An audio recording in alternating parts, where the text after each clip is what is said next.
morning. This is Sonia, or La Femme Auteur. Justice and I are in week 6 of our challenge to run, walk, or crawl 1,000 miles in 2017, and we're logging in those miles across all 50 states. Today we are in Mississippi, and we are traveling along the Natchez Trace Parkway. It's an absolutely beautiful road, so I wanted to start my recording here. We're gonna do a little hike that I believe we will find along mile marker 17.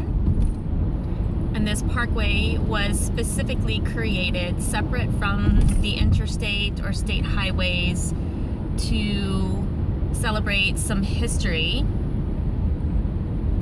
It is a trail that was used by Indians,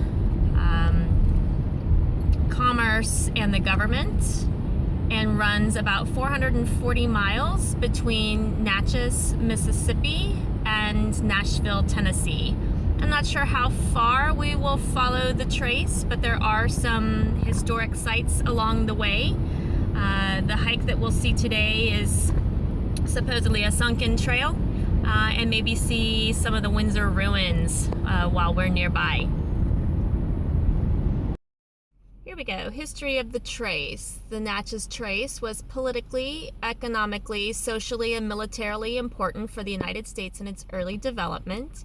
Among those that traveled this road were American Indians, traders, soldiers, Kentucks, post riders, settlers, slaves, circuit riding preachers, outlaws, and adventurers. And now, Sonia and Justice. So I've entered an area of sunken trail, as you can see around me. This is really cool.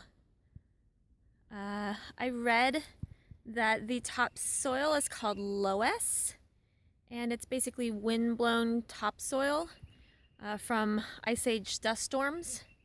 And as the trail was utilized, and more people crossed over the Natchez Trace trail, the topsoil actually became sunken under the weight of it, sometimes up to a depth of 20 feet.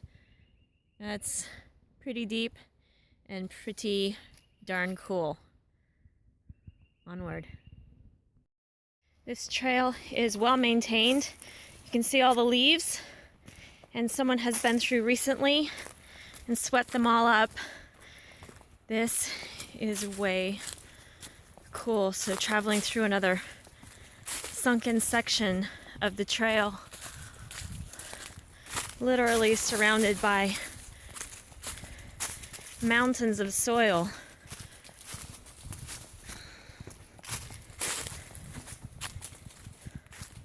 Don't know that I've ever experienced anything quite like this.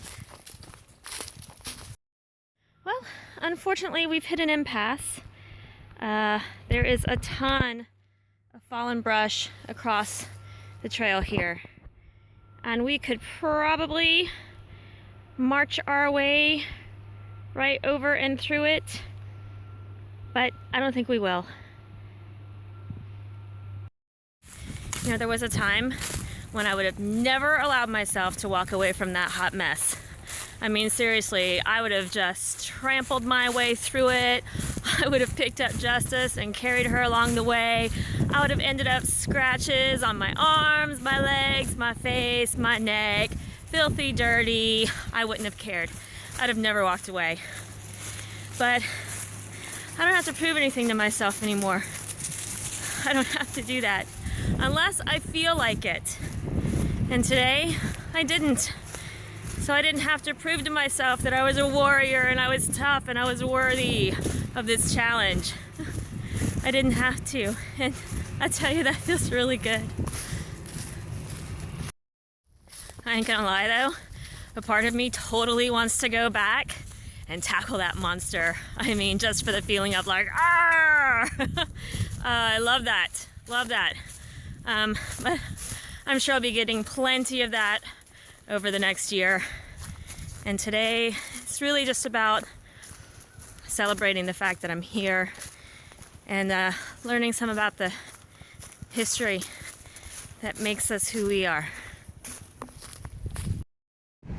Oh yeah, beautiful day. It's like 65 degrees. I've got the windows down. I got the moonroof open. Oh yeah.